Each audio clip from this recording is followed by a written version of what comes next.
السلام عليكم. ازيكم يا امارات؟ النهارده هنعمل مع بعض اسرع مربى تين.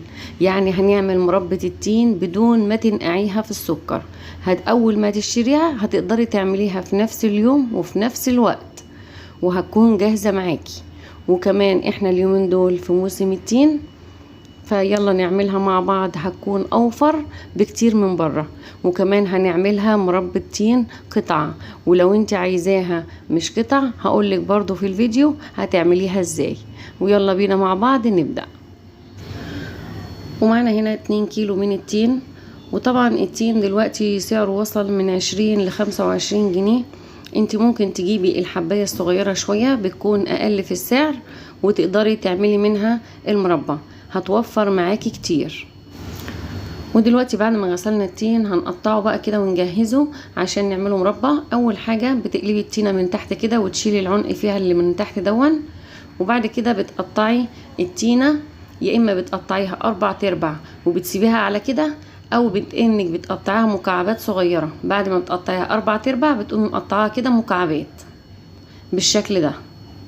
يعني ليكي الحرية في طريقة التقطيع اللي انت عايزاها، الافضل والاحسن بالنسبة لك تقدري تستخدميها. اهو هنقطع بالشكل اللي قدامنا ده. عايزة تقطعيها 4/4 بالشكل ده تمام، وتسيبها على كده. ولو انت عايز تقطعها مكعبات مفيش برضو اي مشكلة. فانا بقى دلوقتي همسك كل التين اللي معايا وهقطعه كله مكعبات صغيرة. ودلوقتي بعد ما قطعت ال2 كيلو تين هحط عليهم السكر. دلوقتي الكيلو معانا هياخد 1.5 كوباية من السكر. شايفة ده المج العادي المتوفر في كل بيت، هنحط منه على كل كيلو 1.5 كوباية من السكر. يعني معانا هنا ال2 كيلو هياخدوا 3 مجات من السكر. ودلوقتي اول خطوة بنعملها بنعلي البوتاجاز زي ما انت شايفة كده، ونحط عليه الحلة اللي فيها التين. وبعد كده بتجيبي اي معلقة عندك بقى وتقلبي التين مع السكر، تقلبيه كويس جدا. واثناء ما انت بتقلبي كده التين مع السكر وتدمجيهم مع بعض، هتبصي تلاقي السكر اصلا عمال بيدوب والتين عمال ينزل المية بتاعته. وبعد كده هغطي على الحلة واسيبها النار عالية زي ما هي كده لمدة 3 دقايق. وبعد مرور حوالي 3 دقايق من الوقت بفتح عليها كده، لقيتها بتغلي معانا. المربى كده بتغلي، شايفة؟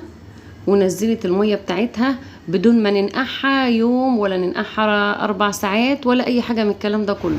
يعني انتي وقت ما تشتري التين تقدري تحوليه لمربى في ساعتها. ودلوقتي ههدي النار واسيب التين بقى كده يستوي براحته، وكمان لحد المية بتاعته ما تقل. ودلوقتي بعد التين ما استوى معانا هننزل بنص معلقة صغيرة من ملح الليمون. لو ما عندكيش ملح ليمون ممكن تحطي مكانه ليمون، عصير ليمون. على الكيلو بتحطي نص ليمونة. يعني احنا هنا عاملين 2 كيلو، يعني هتضيفي ليمونة كاملة. احنا دلوقتي بنعرف ان التين استوى ازاي. بتبص تلاقي اللون بتاعه بقى لون موحد زي ما انت شايفة كده. شايفة لونه بقى موحد كله، واحمر معانا كمان. يعني اللون بتاعه اختلف تماما عن قبل ما يستوي. دلوقتي بعد ما حطيت ملح الليمون انا قلبته، وهسيبه كده قيمة 10 دقايق كده او 5 دقايق. وبعد كده هنبدأ بقى نطفي عليه. وهنا بعد ما سيبناها 5 دقايق كمان كده او 10 دقايق بعد ما ضفنا عليها ملح الليمون، بعد ما حطينا ملح الليمون، شايفة المربى دلوقتي بقت عاملة ازاي؟ اختلفت تماما. المربى لفت معانا وبقت تقيلة. وشايفة كمان كل ما تفتحي بالمعلقة كده يبان في ارضية الحلة القوام. الشربات بتاع المربى شايفة تقل معانا خالص. كل ما تفتحي كده بالمعلقة شايفة في ارضية الحلة مفيش مية بتجري فيها ازاي.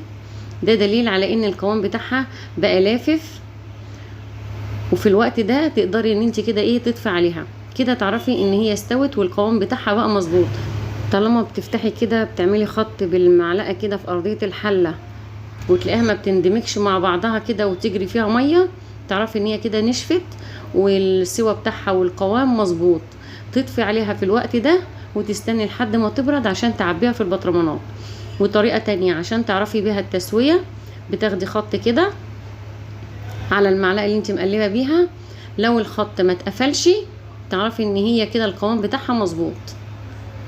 وطبعا حبايبنا اللي متابعينا عارفين ان الخطوه دي بنعملها في اي مربى احنا بنسويها. ودلوقتي هنسيب المربى لحد ما تبرد عشان نعبيها.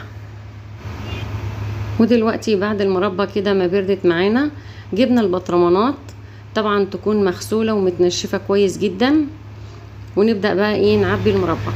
في حاله بقى لو انت مش عايزه المربى قطع وعايزاها تبقى ناعمه، تضربيها في الخلاط، او بمجرد ما بتطفي عليها بتضربيها بالهاند بلندر. وممكن خطوة تانية تعمليها ان انت بتضربي نص الكمية ونص الكمية التانية بتسيبيها قطع. يعني طريقة التقديم اللي انت ترغبي فيها نفذيها. ودلوقتي يا امارات شايفين من 2 كيلو تين عملنا 3 كيلو مربى. طبعا البطرمان اللي انتوا شايفينه ناقص ده اساسا كان مليان، بس للاسف الشديد على ما جيت اخد اللقطة كان اتاكل، فبألف هنا للي كل. فاللي انا عايزه اعرفه لكم ان ما شاء الله المربى الوحيده اللي بحس انها فيها بركه في كل مره انا بعملها هي مربى التين، لان طبعا التين كله لحم ملحم كله يعني من جوه، فما فيش فيه سوائل كتير، فبالتالي ما شاء الله بيخرج معاكي كميه كبيره. ويا رب يكون الفيديو بتاع النهارده نال اعجابكم واستفدت منه، واشوفكم الفيديو الجاي على خير، والسلام عليكم ورحمة الله وبركاته.